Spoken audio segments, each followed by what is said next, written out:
할렐루야. 네, 오늘도 주님 만나시길 사모하여 주일 사부 예배로 나오신 여러분들을 주님의 이름으로 환영하고 축복합니다. 여러분은 살면서 억울한 일을 좀 당해 보셨는지요? 사람은 누구나 살면서 이 억울한 일을 겪게 마련이죠. 왜요? 사람의 진심을 다 알 수가 없기 때문이죠. 그래서 사람을 다 파악하지 않고 나눠보지도 않고 판단하고 평가하고 이 오해를 받을 때가 있죠. 살다 보면 이 대인관계 속에서 특별히 직장 안에서 상대방이 나를 오해해서 억울한 일을 겪을 때도 있고요. 직장에서 내 의도와는 달리 상사와 또 아랫사람에게 억울한 일을 당할 때도 있습니다. 청년들하고 이야기를 해보면요, 이런 일을 겪는 청년들도 있더라고요. 자신의 의도와는 상관이 없이 윗사람이 어느 단편만 보고 예의 없는 사람이다, 이 프레임을 씌우는 거죠.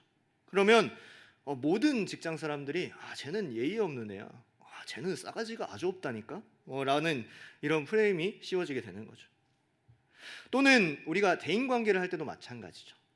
내 의도와는 다르게 한 이야기가 와전이 되고 또 확대가 되어서 내가 하지도 알지도 못한 일들이 전해지는 상황들이 있죠. 그럴 때 참 억울하고 마음이 어렵기도 합니다. 오늘 말씀에도 동일한 어려움을 겪고 있는 한 사람이 등장을 합니다. 다윗인데요, 이 다윗의 상황과 우리의 상황을 빗대어 보고 어떻게 살아가야 할지 깨닫게 되는 은혜가 있게 되기를 주님의 이름으로 소망합니다.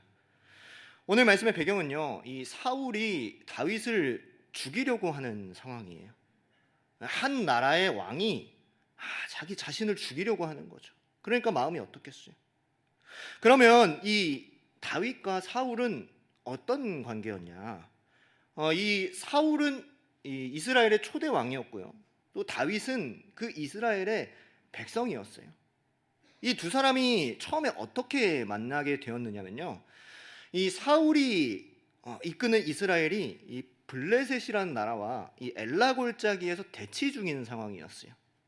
그런데 이 기골이 장대한 이 골리앗이 그 앞에 떡하니 버티고 있는 거예요. 이스라엘의 장수들은 그 기골이 장대한 골리앗 앞에 속수무책이겠죠.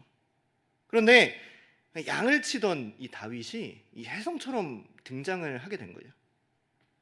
아무도 나서려고 하지 않던 그 골리앗과의 전투를요, 이 하나님의 사람 작은 다윗이 나서는 거죠. 그리고 여러분들이 잘 알다시피 하나님께서 함께 하시는 작은 다윗이 골리앗을 무찌르게 됩니다. 그러니까 어떻게 되겠어요? 이 왕인 사울이 다윗을 사랑하지 않을래야 않을 수가 없는 상황이 된 거죠. 저 골리앗만 없었으면 이 골칫거리였던 이 골리앗이 다윗에 의하여 무찌른 바 된 거니까요. 그러니까 이 다윗의 주가가 어떻겠어요?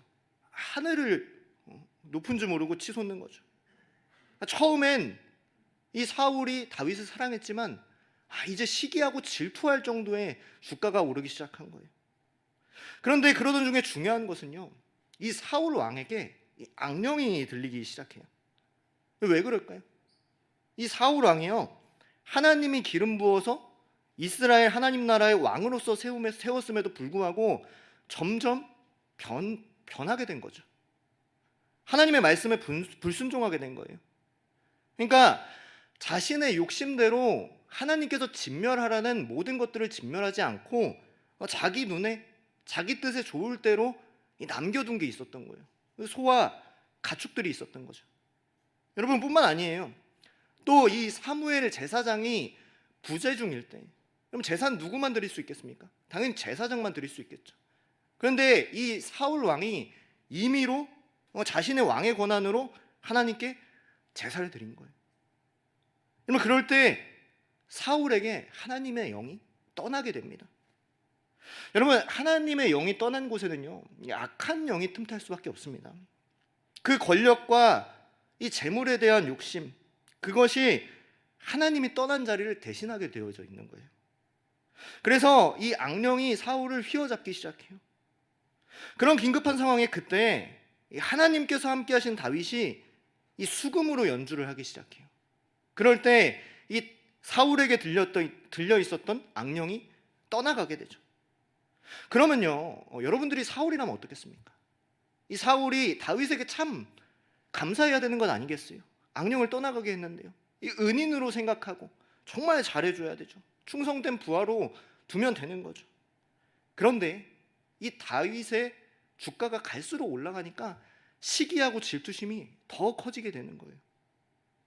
여러분, 사람들이 여론이 이야기를 하는 거예요. 사울은 천천히요, 다윗은 만만히로다라고 이야기를 하죠. 그러니까 이 사울이 전쟁에서 죽인 자는 천천히라는 거예요. 그런데 다윗이 전쟁에서 죽인 자는 얼마나다는 거예요? 만만이라는 거죠. 그러면 이게 무슨 말이냐? 그 당시에 왕에게 권위가 주어지는 건요, 전쟁에서 승리했느냐 승리하지 않았느냐입니다. 얼마나 많은 적을 무찔렀는가, 얼마나 적은 적을 무찔렀는가예요. 여러분, 그 당시에는 이 정복 전쟁으로 이 영토를 뺏고 또 빼앗기기 때문에 힘이 제일 중요해서 힘이 제일 센 왕이 권위가 있는 거예요. 그런데 전쟁의 승리는 누가 하게 하십니까? 하나님께서 하게 하시죠.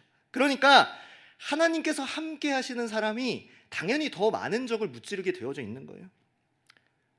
여론이 사울은 천천히요, 다윗은 만만히로다 할 때 이 사울이 뭐라고 이야기합니까? 사무엘상 18장 8절에서 9절까지 말씀입니다. 우리 함께 읽겠습니다. 시작.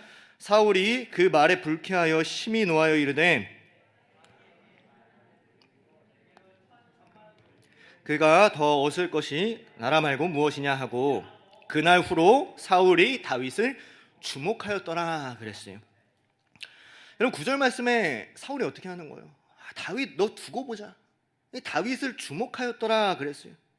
그때부터 다윗을 주목하여 보고 다윗이 자신의 왕위를 빼앗을 자라고 여긴 거예요. 완전히 이 권력과 명예, 이 사람의 인기의 혈안이 되어서 이때부터 다윗을 죽이려고 하기 시작합니다. 여러분, 다윗은 어땠습니까? 이 다윗은요, 그냥 하나님의 말씀에 순종했을 뿐이에요. 그냥 하나님과 동행하며 블레셋의 그 기골이 장대한 대적으로부터 나라를 지켰을 뿐이에요. 이 하나님께서 주신 권위에 순종해서 사울의 악령을 쫓았을 뿐이에요. 여러분, 그때 무슨 일이 일어납니까? 사무엘상 18장 10절 말씀입니다. 우리 함께 읽겠습니다. 시작. 그 이튿날 하나님께서 부리시는 악령이 사울에게 힘있게 내림에 그가 집안에서 정신없이 떠들어대므로 다윗이 평일과 같이 손으로 수금을 타는데 그때에 사울의 손에 창이 있는지라 그랬어요. 여러분, 이 시기심이 있는 자리에 이 악령이 강하게 임하기 시작해요. 권력욕과 또 명예욕, 이 인기의 욕망이 완전히 이 사울을 사로잡은 거죠. 그러니까 정신없이 떠들어대므로 그랬어요. 이 무슨 소리인지 알 수 없게 떠들어대는 거죠. 그리고 11절 말씀 볼까요? 11절 말씀 함께 읽겠습니다. 시작.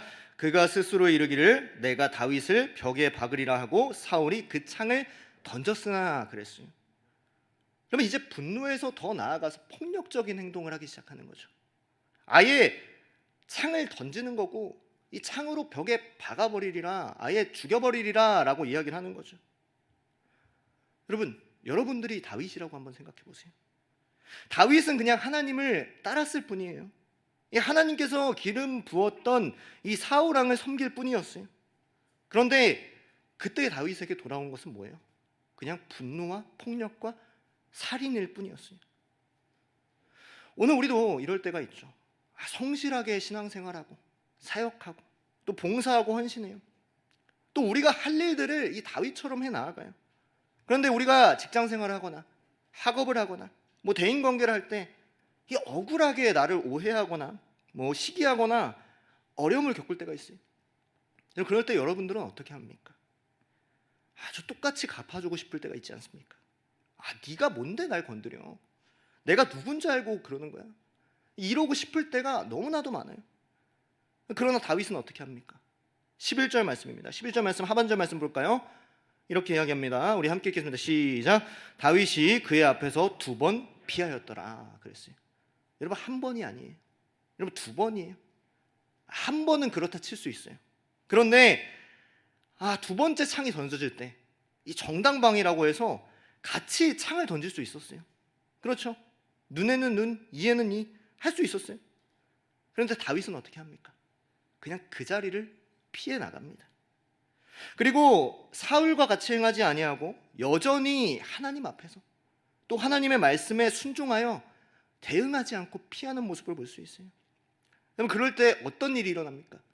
우리 12절 말씀 함께 읽어보겠습니다. 시작. 여호와께서 사울을 떠나 다윗과 함께 계심으로 사울이 그를 두려워한지라 그랬어요. 여러분, 사울이 왕으로서 다윗을 두려워한 것은요, 다른 어떤 것이 아니었어요. 같이 대항하고 싸우고, 얘 창 나보다 잘 던지는 것 같네, 그래서 무서운 게 아니었어요. 오늘 네가 죽나 내가 죽나 한번 해보자, 이런 상황이 아니라 피하였고 여전히 하나님 앞에서 견고하게 서 있었을 때, 그때 하나님께서 사울이 아니라 다윗에게 함께 하셨어요. 하나님께서 함께 하시는 다윗을 보고 이 사울이 두려워하게 됐어요. 사랑하는 여러분, 오늘 우리는 억울한 일을 당할 때, 또 어려움을 당할 때, 시기, 질투 이런 것들을 당할 때 어떻게 살아가고 있습니까? 피하여 대항하지 않고 하나님께로 나아가시는 여러분들이 다 될 수 있기를 주님의 이름으로 소망합니다. 그러던 중에 이 사울과 다윗의 두 번째 에피소드가 펼쳐져요.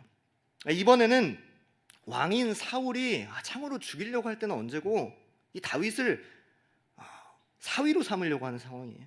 이 사무엘상 18장 20절 말씀입니다. 함께 읽겠습니다. 시작. 사울의 딸 미갈이 다윗을 사랑하며 사울이 그 일을 좋게 여겨 그랬어요. 여러분, 미갈이라는 사울의 딸이 이 다윗을 사랑하게 된 거예요. 그러니까 21절 말씀 볼까요? 그때 사울은요 21절 말씀처럼 생각합니다. 함께 읽겠습니다. 시작.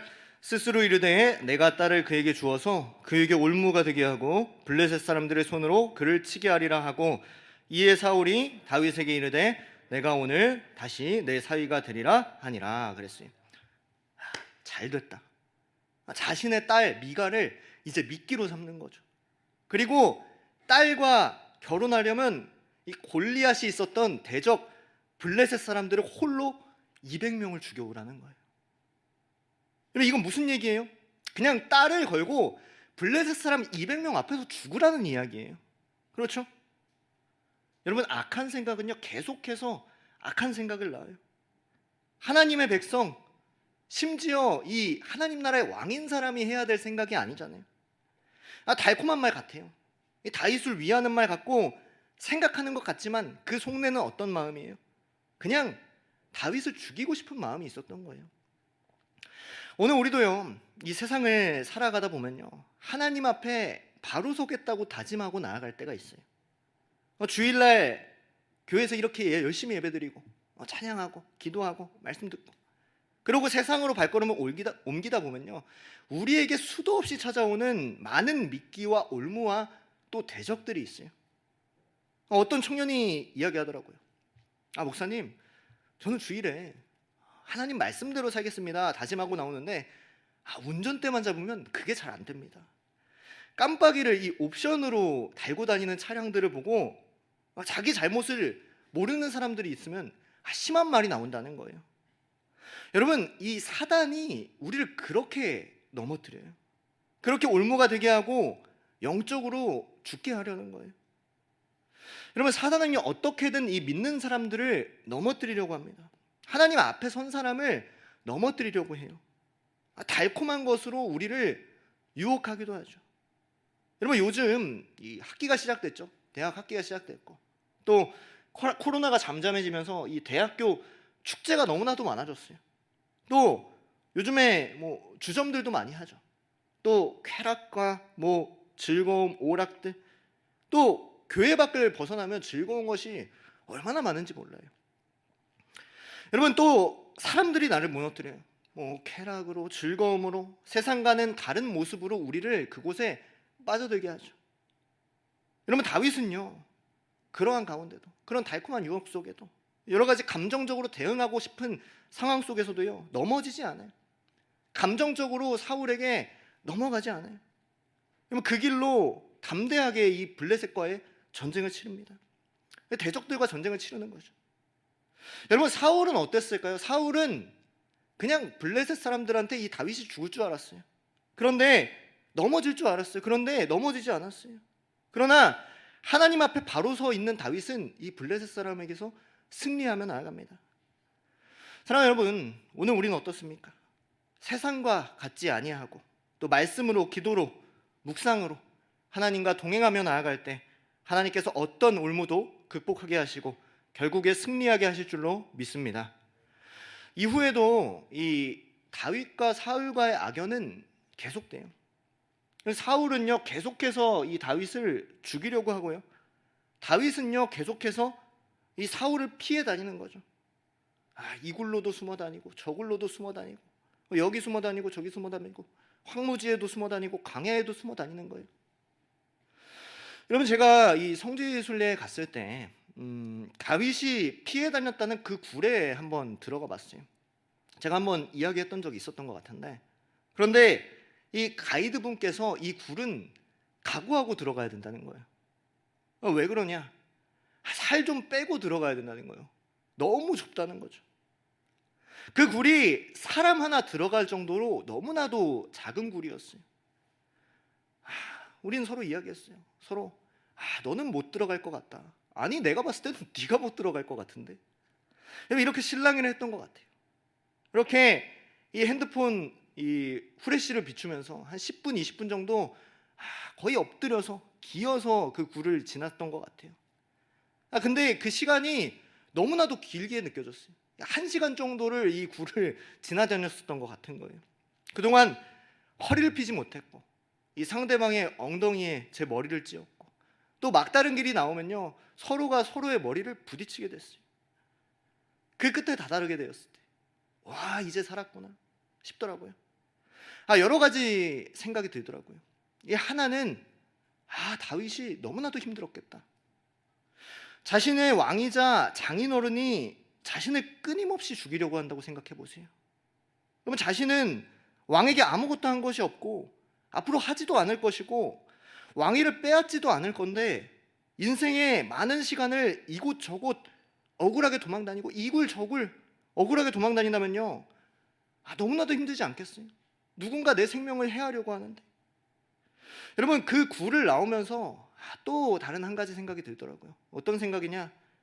이게 우리의 신앙생활 같구나. 끝이 나오지 않고 답답하고 당장 끝이 보이지 않고 시원하게 해결되지 않는 것이 우리의 신앙생활 같았어요. 우리의 믿음생활 같았어요.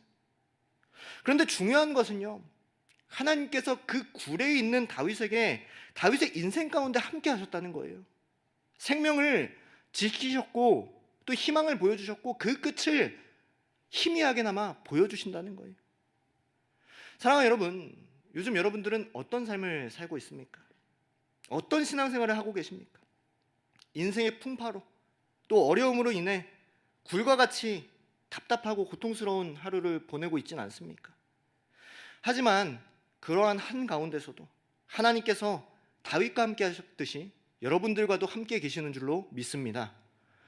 여러분, 그럴 때에 다윗은 그것을 신뢰하며 오늘 말씀의 시편을 찬양하는 거예요.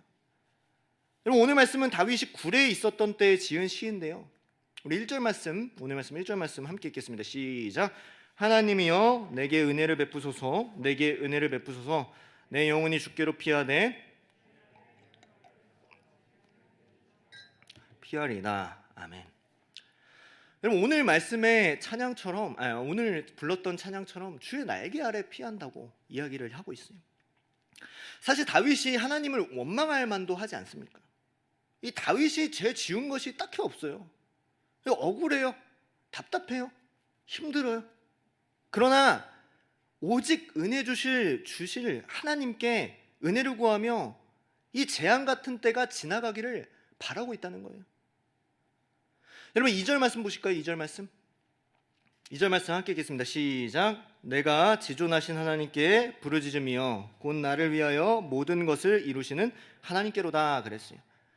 하나님께서 내 기도를 들으시고 나는 해결할 수 없지만, 사람은 해결할 수 없지만 곧 나를 위하여 모든 것을 이루시는 하나님께서 모든 상황과 환경을 바꿔주실 것을 믿으며 간구하겠다는 거죠.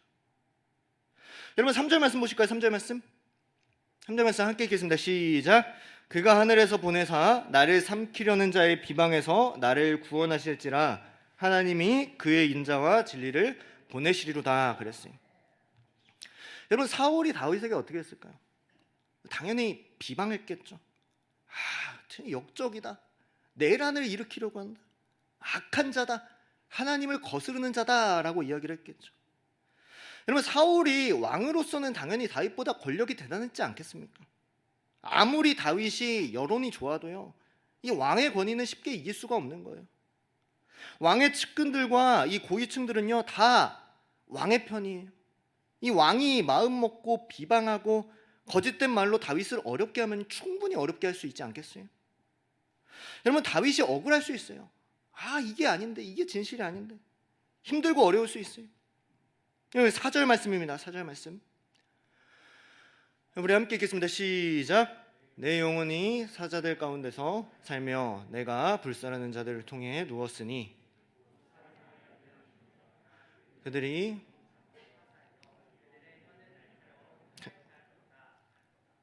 여러분, 다윗은요 그들을 사람을 잡아먹는 사자로 표현해요. 그리고 다윗의 사정을 알지도 못하는 사람들의 수군거림과 오해와 또 확대와 와전이 다윗에겐 뭐처럼 느끼는 거예요? 창처럼, 화살처럼, 칼처럼 느껴지는 거예요.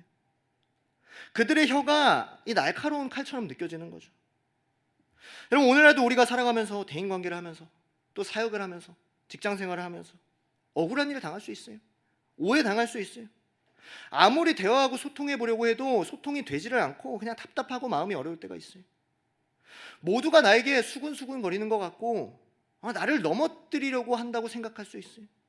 그렇게 위축되고 소외될 때가 있죠. 그럴 때 다윗은 어떤 믿음을 가지고 나아갑니까? 여러분, 3절 말씀 하반절입니다. 함께 읽겠습니다. 시작. 하나님의 그의 인자와 진리를 보내시리로다 그랬어요. 여러분, 하나님께서 인자와 진리를 보내시리로다 믿고 있는 거예요. 여러분, 하나님께서 밝히신다는 거죠. 그분의 인자와 진리로. 여러분, 내가 하는 것이 아니라 하나님께서 진리를 밝히시고 사실을 밝히시고 하나님 앞에 올바로 서 있는 자의 억울함을 푸시고 건지신다는 거죠. 여러분, 이어서 볼까요? 6절 말씀입니다. 6절 말씀 함께 읽겠습니다. 시작. 그들이 내 걸음을 막으려고 그물을 준비하였으니 내 영혼이 억울하도다. 그들이 내 앞에 웅덩이를 팠으나 자기들이 그 중에 빠졌도다. 여러분, 다윗처럼 하나님 앞에 올바로 서 있는 자는요, 기도하고 간구할 때 아무리 그 누가 어떤 악한 세력이 그를 넘어뜨리려고 그물을 만들고 올무를 파도 웅덩이를 파도요, 하나님께서 오히려 그들을 넘어뜨리고 그들을 징계하시고 그들을 다스린다는 거예요. 여러분, 다윗이 이러한 믿음으로 골리앗에게 나아갔던 것 아니겠어요? 사무엘상 17장 47절 말씀입니다. 함께 읽겠습니다. 시작. 또 여호와의 구원하심이 칼과 창에 있지 아니함을 이 우리에게 알게 하리라. 전쟁은 여호와께 속한 것인즉 그가 너희를 우리 손에 넘기시리라 그랬어요. 여러분, 전쟁은 누구에게 속했다 그랬어요? 여호와께 속했다라고 이야기합니다. 여러분, 이 다윗이 그것을 믿으며 하나님께 털어놓은 거예요. 하나님께서 상황을 바꾸실 것을, 하나님께서 진리를 밝히실 것을 알았죠. 여러분, 그래서 사람의 방법이 아니라, 인위적인 방법이 아니라 시편 57절 말씀처럼 하나님께 청원하고 또 간구하고 나의 대적, 나의 상황, 나의 환경, 대인관계 모든 것을 하나님께 아뢰는 거예요. 여러분, 그게 찬양이고 그게 기도인 거예요. 그때 하나님께서 일하세요. 여러분, 그러면요, 다윗에게 이 사울에게 복수할 기회가 없었을까요? 항상 도망다니기만 하고 항상 억울한 일 겪어야 하고 항상 숨어있고 항상 고통스러워만 해야 될까요? 아니에요. 여러분, 다윗에게도 이 기회가 찾아와요. 사무엘상 26장 5절 말씀입니다. 우리 함께 읽어보겠습니다. 시작. 다윗이 일어나 사울이 진친 곳에 이르러 사울과 내레 아들 군사령관 아브넬이 머무는 곳을 본즉 사울이 진영 가운데에 누웠고 백성은 그를 둘러 진쳤더라 그랬어요. 여러분, 다윗이 이제 도망가다 10이라는 광야에 도망치던 때였어요. 사울은요, 다윗을 죽이려고 지구 끝까지 쫓아오는 것 같아요. 그 광야까지 쫓아와요. 참 이스라엘을 위하여 할 일도 많을 것이고 나라를 지켜야 되고 하나님을 섬기는 일도 모자라지만 그냥 자신의 분노, 자신의 왕에 대한 그 권력에 대한 집착, 질투, 시기심이 이렇게까지 다윗을 쫓아오게 하고 이렇게까지 다윗을 죽이려고 하는 거예요. 그런데 이 사울의 군대가 이 다윗을 찾다가 광야길 이 하길라라는 산 앞에 진치게 된 거예요. 그런데 이 사울의 군대가 너무나도 피곤했는지 그 자리에서 수경을 하기 시작합니다. 그때 이 다윗이 사울이 자기를 찾으려다가 잠든 것을 알고 이 사울의 진영에 이 아비새라는 부하를 같이 데리고 가서 침입한 거예요. 그런데 생각보다 이 사울의 진영이 허술한 거예요. 여러분, 아무래도 이 다윗은 도망치던 신세였고 역으로 다윗이 침입할 것이라고 생각하지 못했던 것 같아요.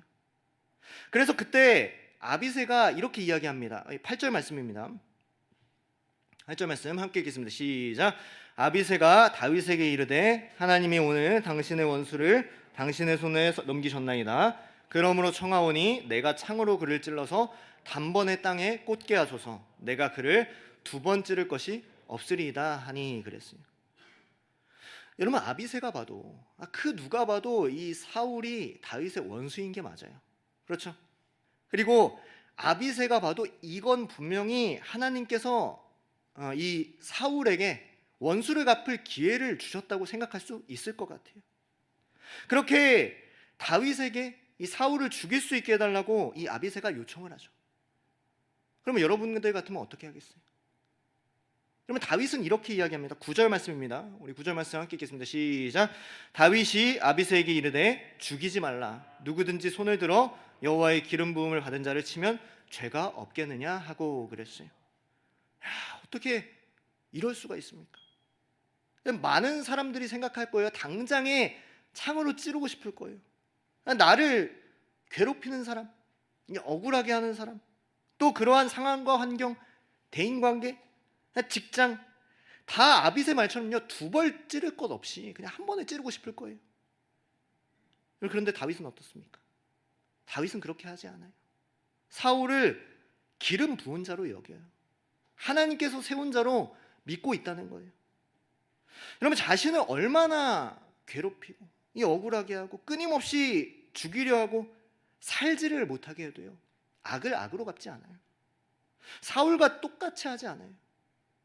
오늘 우리에게는요 어떤 마음이 있어야 할까요?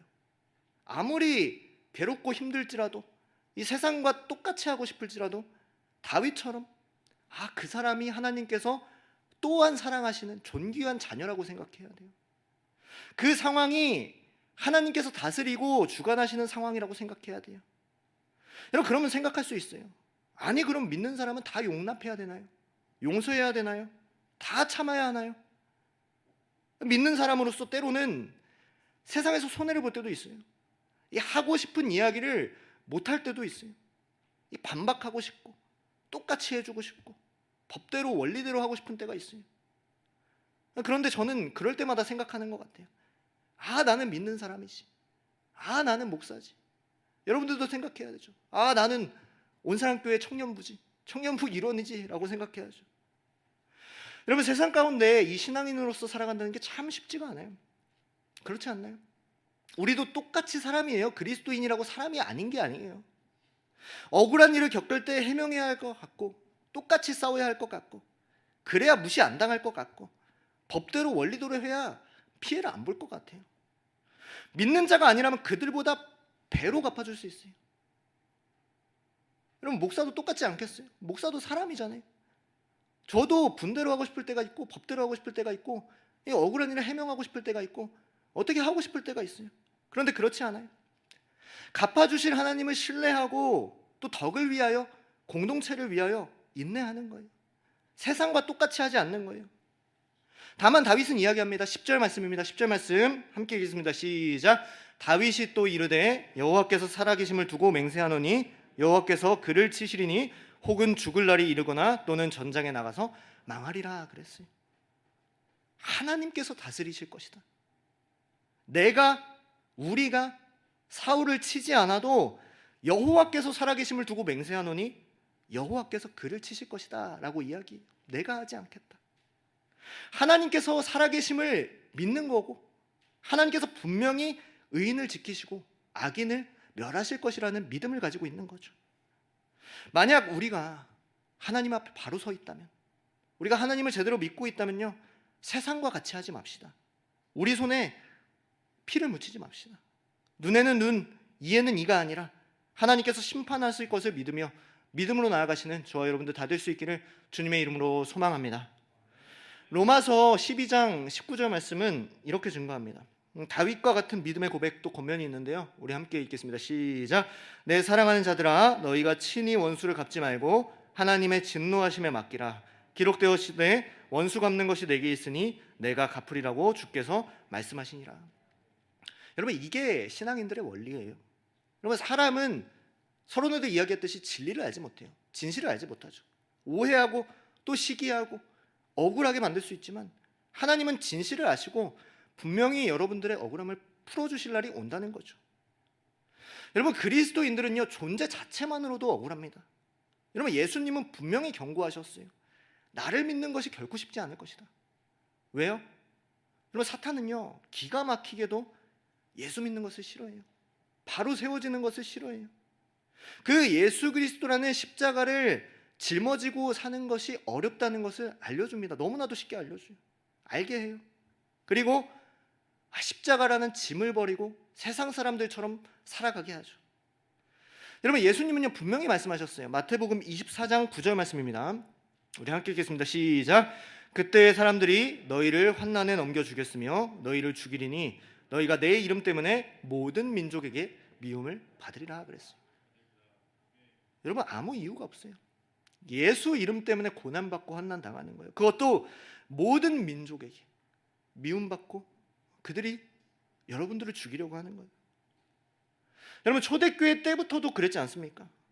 순교자 스데반부터 야고보, 사도 바울, 초대 교부들, 또 선교사들, 수많은 믿음의 선진들이요, 예수의 이름 하나 때문에 고난을 당했어요.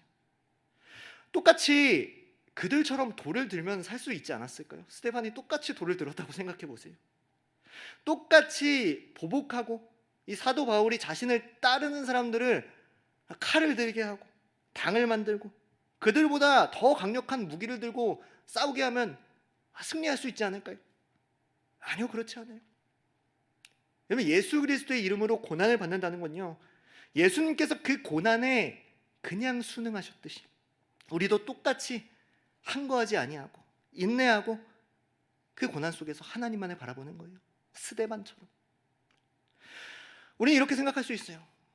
너무 무력한 것 아닙니까? 너무 겁쟁이 아닙니까? 그냥 찌질한 것 같은데요? 그냥 아무것도 할 수 없으니까 그렇게 하는 것 같은데요? 라고 생각할 수 있어요. 그런데 아니에요. 여러분, 예수님께서 그냥 그 자리에서 십자가에 달려 돌아가실 때, 죽으실 때 끝난 것 같았어요. 그냥 죽으시고 그냥 예수님이 지신 것 같았어요. 그런데 죽으시고 사탄, 원수 마귀를 멸하시고 분명히 승리하신 줄로 믿습니다. 요한복음 16장 33절 말씀은요, 이렇게 증거합니다. 우리 함께 읽겠습니다. 시작. 세상에서는 너희가 환난을 당하나 담대하라. 내가 세상을 이기었노라. 이 말씀처럼 이기게 하실 줄로 믿습니다. 얼마 전에 이 해외 선교를 나갔던 한 형제가 열심히 복음을 전하다가 이 한 국가의 재판을 받게 되어졌어요. 여러분, 그곳은 공개적으로 복음을 전할 수가 없는 곳이었어요. 그런데 그렇다고 해서 복음을 전하지 않을 수가 없잖아요. 그렇죠? 진리, 이 복음을 전하다가 재판을 받게 되었대요. 그러면 여러분들 같으면 어떻게 했어요? 억울하겠죠. 같이 싸우고 싶겠죠. 정당하다고 이야기하고 싶겠죠. 그런데 옆 나라로 망명을 했다고 하더라고요. 재판은 이루어지지 않는데요. 자기 선교를 위하여 또 억울해서 싸우고 싶은 마음에 만약에 똑같이 그들과 다퉜다면, 이 법적으로 싸웠다면요, 이 그곳에 있는 한국 선교사들이 모두가 조사를 받는데요. 그곳에 있는 한국 사람들 다 조사를 받게 되는 거예요. 그러면 이제 그곳에서는 선교를 할 수가 없는 거예요. 덕을 위하여, 공동체를 위하여 그냥 조용히 떠난 거예요. 여러분 기도해 주세요. 사도 바울도 마찬가지였습니다. 복음을 위하여 고난당해도 그냥 순교합니다. 덕을 위하여, 공동체를 위하여, 그리고 예수 그리스도 전하기 위하여 똑같이 그들과 싸우지 아니하고 칼을 들지 아니하고 예수 그리스도처럼 감옥에 갇히다가 순교하게 됩니다. 그러나 분명한 것은요, 오늘 말씀처럼 하나님께서는 인자와 진리를 드러내시고 공의로 심판하실 줄로 믿습니다. 그러므로 여러분, 고난을 즐기십시오. 억울함을 즐기세요. 사탄과 원수 마귀가 그만큼 여러분을 위협적으로 본다는 거예요. 넘어뜨리려고 하는 거예요. 여러분, 믿음이 애매하고 또 하나님 사역할 것 같지도 않은 사람들에게 여러분, 그들도 인력 투자하고 시간 낭비하는 거 좋아하지 않을 거예요. 그러나 하나님의 일을 할 때, 우리가 귀한 일꾼으로 사용되어질 때 우리에게 오는 고난은 더 심해질 것이고 더 어려움이 있을 거예요. 그럴 때 이 말씀 붙들기 원합니다. 베드로전서 4장 13절에서 14절 말씀입니다. 우리 마지막 말씀인데요, 우리 함께 힘있게 읽겠습니다. 시작. 오히려 너희가 그리스도의 고난에 참여하는 것으로 즐거워하라. 이는 그의 영광을 나타내실 때에 너희로 즐거워하고 기뻐하게 하려 함이라. 너희가 그리스도의 이름으로 치욕을 당하면 복 있는 자로다. 영광의 영 곧 하나님의 영이 너희 임에 계심이라. 아멘. 억울할 때, 또 고난당할 때, 힘들고 어려울 때 우리 가운데 계신 하나님을 생각하며 훗날 누리게 될 영광의 복을 생각하며 담대하게 말씀 붙들고 살아가시는 저 여러분들 다 될 수 있기를 주님의 이름으로 축복하고 소망합니다. 아멘.